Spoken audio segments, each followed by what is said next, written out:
tunas yang ditumbuhkan Tuhan akan menjadi kepermaian dan kemuliaan, dan hasil tanam menjadi kebanggaan dan kehormatan bagi orang-orang Israel yang terluput. Kebenaran yang tidak perlu dibela-bela, kebenaran yang sudah pasti benar, yang tidak butuhkan ada bantuan yang lain, karena dia sudah benar. Dan kebenaran itu akan memerdekakan setiap orang yang mau bersandar dan percaya berharap kepadanya. Hari ini pesan yang kita dengar adalah apa yang menjadi rancangan Tuhan itu pasti akan digenapi. Di awal kita sudah dengar apa yang Tuhan rancang itu, tunas yang ditumbuhkan Tuhan akan menjadi kepermaian dan kehormatan. Dengan kata lain, apa yang Tuhan tanam, apa yang Tuhan tumbuhkan itu akan menghasilkan kepermaian dan kehormatan. Kalau Tuhan sudah mengerjakan sesuatu, itu akan berbuah, itu akan menunjukkan hasilnya. Dan setiap orang yang dipercayakan Tuhan, setiap orang yang mendapatkan kepercayaan pada Tuhan, Tuhan yakinkan bahwa rencananya tidak akan sia-sia. Tidak ada satupun rencana Tuhan yang gagal.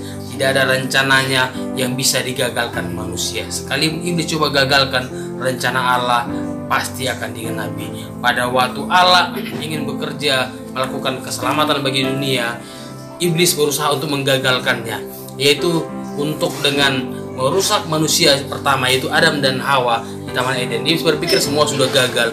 Iblis berpikir bahwa rencana Tuhan tidak akan bisa digenapi lagi. Tetapi itu menunjukkan bahwa semakin iblis coba gagalkan, coba ingin menghalangi, rencana Allah tidak akan bisa dikalahkan oleh kekuatan apapun. Rencana Allah tidak akan bisa digagalkan. Sekalipun di Taman Eden iblis coba untuk menggagalkan rencana Allah, yaitu membuat manusia berdosa, tetapi justru rencana Allah yang luar biasa itu semakin nyata, dan Allah menunjukkan rencana-rencana yang kreatifnya yang dia sudah tunjukkan, yaitu rencana yang besar bahwa keselamatan bukan hanya kepada 2 orang saja, tapi kepada seluruh orang yang ada di bumi untuk mendapatkan keselamatan. Apa yang tunas yang Tuhan tumbuhkan itu akan menghasilkan kepermaian. Setiap benih ilahi yang ditanamkan dalam diri kita, Allah punya rencana itu menjadi benih yang akan terus bertumbuh sehingga ada dihasilkan itu kepermaian, bahkan kehormatan yang Tuhan tanamkan dalam diri kita. Ini sebuah benih yang mendatangkan sejahtera. Jadi dengan kata lain, masa depan setiap kita Allah sudah rancangkan itu masa depan yang penuh harapan. Sekalipun orang coba-coba gagalkan, sekalipun orang coba-coba menghimpit, orang yang coba-coba untuk menggulingkan, menjatuhkan, semua Allah sudah lihat, semua Allah sudah perhitungkan, dan Allah sudah rencanakan itu semua untuk menyusun rencana yang indah supaya kita melihat rupanya seperti liku-liku yang kita hadapi, tapi itu sebetulnya jalur-jalur yang Tuhan izinkan untuk semakin mempermudah, membuat semakin indah. Saudara yang pintar bermain Rubik, ya sudah lama saya coba main Rubik karena belum bisa juga. Ya mulai 2003 saya coba mainkan, kan hanya berhasil beberapa susun, hanya tinggal 2 kotak lagi, ya 2 warna lagi belum pas. Tapi lama-lama kalau saya percaya kalau dikerjakan pasti bisa. Itu ternyata ada triknya. Terkadang kita untuk menyampaikan sebuah warna harus diputar berapa kali, geser lagi, seperti merusak. Tapi justru itu dibalik semuanya itu jalan untuk menyusun supaya menyelaraskan warna-warnanya. Tidak terima kok kenapa semakin dirusak, semakin disusun semakin kacau ya. Tapi semuanya ada cara-cara yang dipakai oleh orang yang pintar menyusunnya, itu yang punya strategi, akhirnya dapat. Kalau bagi kita yang tidak punya strategi, yang tidak tahu jalan keluarnya, makin disusun semakin kacau, semakin rusak lah. Kita melihat kacau ini. Tapi kalau bagi mereka yang mengerti arti Rubik, mengerti permainan itu, makin disusun kekacauan itu, dia melihat ini cara yang bagus, dia susun sebentar selesai. Kekacauan yang seperti yang terjadi di pandangan kita, yang kita lihat di sekeliling kita, yang kita lihat di media massa, di berita, itu sebetulnya Allah sedang menyusun dengan lebih baik lagi. Tapi kita mungkin tidak bisa mengerti. Supaya kita bisa mengerti, mari pandang rencananya. Rencananya itu adalah tunas yang ditanamkan itu pasti akan menghasilkan. Allah punya benih, tidak satu benih yang rusak. Saudara tahu kalau pada waktu kita mau nanam benih yang bagus seperti mentimun atau pepaya, saya pernah dapat trik bagaimana memilih benih yang bagus. Benih pepaya California atau benih sak, benih itu bijinya itu masukkan rendam ke air diaduk merata. Setelah diaduk beberapa kali, nampak mana benih yang muncul di atas, mana yang benih yang turun ke bawah. Aduk sekali lagi, terus nampak terpisah yang benih yang muncul di atas dan di bawah. Nah, dengan sigap semua benih yang muncul di atas buang. Kumpul lagi, aduk lagi, muncul benih di atas, buang. Mana yang tinggi jatuh ke bawah, itulah benih yang kuat, yang akan menghasilkan buah yang bagus, yang kuat menghadapi tantangan. Kadang mungkin kita sebagai benih seperti digoncang, diubah-ubah, tapi untuk memisahkan supaya jangan kita menjadi benih yang ada dalam diri kita itu benih yang murahan. Nah, Allah sudah tanamkan kita dalam kita benih yang kuat. Saudara hadir ada saat ini, kita bisa mendengar pesan ini karena kita adalah benih yang kuat. Kita bisa akan ditanamkan dengan caranya Allah. Tanam, bertumbuh dan menghasilkan buah. Benih yang ditanamkan Allah pasti menghasilkan buah. Yang Tuhan pilih itu yang terbaik. Berarti kita ada hari ini karena orang-orang yang terbaik. Saudara bisa berkumpul, saudara bisa memasuki 2021, saudara bisa menikmati hari sampai hari ini karena saudara adalah benih yang kuat.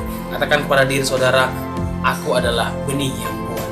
Yaitu kita tidak mudah diomong-ambingkan, kita tidak mudah ketakutan, tidak mudah untuk khawatir karena kita adalah benih yang kuat.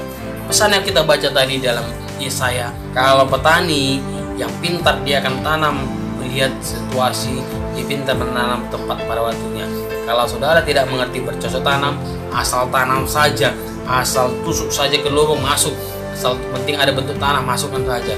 Tidak petani kita tidak tahu tanah yang bagus yang bagaimana, benih yang tidak bagus yang mana kita tidak tahu, mungkin tanam saja. Pokok tidak menghasilkan, ternyata kita salah menanam benih dan juga tidak tahu tempat di mana kita menanam. Dan Allah kalau sudah menanam benih, dia bukan salah pilih orang. Dia tidak salah, dia tidak pernah salah. Nah, kalau hari ini benih ada dalam diri kita, yaitu benih ilahi, itu akan ditumbuhkan oleh Tuhan, akan menghasilkan kepermaian. Saudara tahu kepermaian? Permai itu ada keadaan di mana yang begitu indah, nyaman, di mana kita merasakan bahwa apa yang Tuhan taburkan itu akan mendapatkan kenikmatan, kemuliaan. Berarti itu akan membuat ada sebuah pengagungan, ada sebuah kemuliaan, ada satu yang nyata, yang mulia. Itu adalah keadaan di mana kondisi itu sangat membuat orang terpana, mulia, agung. Apa yang Tuhan kerjakan itu bukan keadaan murah. Apa yang Tuhan telah lakukan dalam diri kita sepertinya tidak baik, tapi kalau kita melihat pakai kacamata ilahi, kita sedang melihat bahwa apa yang Tuhan kerjakan itu adalah masterpiece, karya yang agung, karya yang mulia. Jadi hari ini saudara, pekerjaan apapun yang saudara tekuni hari ini, itu adalah karya Allah yang bekerja melalui diri kita. Hasil tanah akan menjadi kebanggaan. Kenapa hasil tanah menjadi kebanggaan? Karena hasil tanah itu adalah sumber pencarian. Hasil tanah itu sanggup memenuhi kebutuhan setiap orang. Hasil tanah itu bisa menjadi sumber income, sumber pendapatan daripada orang yang memiliki tanah. Jadi hasilnya itu adalah hasil yang berlimpah. Kalau dikatakan hasil menjadi hasil kebanggaan, berarti hasil yang ditanam di tanah itu adalah sebuah sumber kekayaan. Nah, kalau tadi apa yang ditanam itu adalah sumber kekayaan, berarti kita harus menjaga tanah hati kita, menjaga tanah hati kita.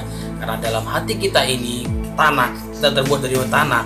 Apa yang di hati kita yang Tuhan tanamkan itu adalah sebuah kebanggaan, sebuah hal yang luar biasa, sebuah karya yang Tuhan ingin lakukan dalam diri kita. Allah sampai hari ini masih berkarya, Allah sampai hari ini masih bekerja dalam diri setiap orang, supaya kita ini menunjukkan hasil yang mendatangkan kepermaian dan kemuliaan. Bagi kita, orang-orang yang menang, orang-orang bisa mengalahkan daripada kedagingan, mengalahkan daripada setiap intimidasi, mengalahkan daripada setiap pikiran-pikiran yang menawan kita. Maka hasil yang kita peroleh yaitu hasil yang mendatangkan berkat bagi pekerjaan kita, bagi apa yang kita lakukan. Hari ini saudaraku, teguhkan imanmu, kuatkan kepercayaan bahwa Tuhan tidak membiarkan kita, bahwa Allah senantiasa melindungi, Allah senantiasa menyertai kita. Janjinya yaitu Dia pasti akan menyelesaikan apa yang Dia telah mulai. Allah akan memberikan bagi kita masa depan yang penuh harapan. Itu janjinya. Dia bukan janji palsu. Janjinya pasti Dia akan genapi. sehingga kita mendapatkan janjinya kita rasakan. Dan hari ini saudaraku, setiap benih yang pernah saudara tabur, di awal-awal tahun saya bagikan pesan bahwa waktunya kita menabur, dan apa yang kita tabur itu seperti menangis dengan mencucurkan air mata, tapi pastinya kita pulang dengan bersorak-sorai karena hasil tanah itu mendatangkan kebanggaan. Hasilnya itu tunas itu mendatangkan kepermaian, kemuliaan, bahkan kehormatan bagi orang Israel, bagi orang percaya, bagi orang yang sungguh-sungguh mau dilindungi oleh Tuhan. Pada hari ini, biarlah setiap kita dikuatkan, saudara, dibangkitkan kepercayaannya untuk tetap berseru, tetap bertekun kepada Allah, tetap yakin bahwa semuanya yang Tuhan kerjakan mendatangkan kebaikan. Yakinlah hari ini kita dikuatkan oleh Tuhan. Terima kasih, biarlah kita tetap sama-sama bangkit, sama-sama saling menguatkan melalui pesan ini. Courage Message. Jika saudara diberkati, hubungi saya di nomor 085262142745. Biar pesan ini menguatkan kita. Jika saudara diberkati, saudara juga bisa share bagi yang lain, biar semakin banyak orang-orang diteguhkan. Tuhan memberkati. Shalom.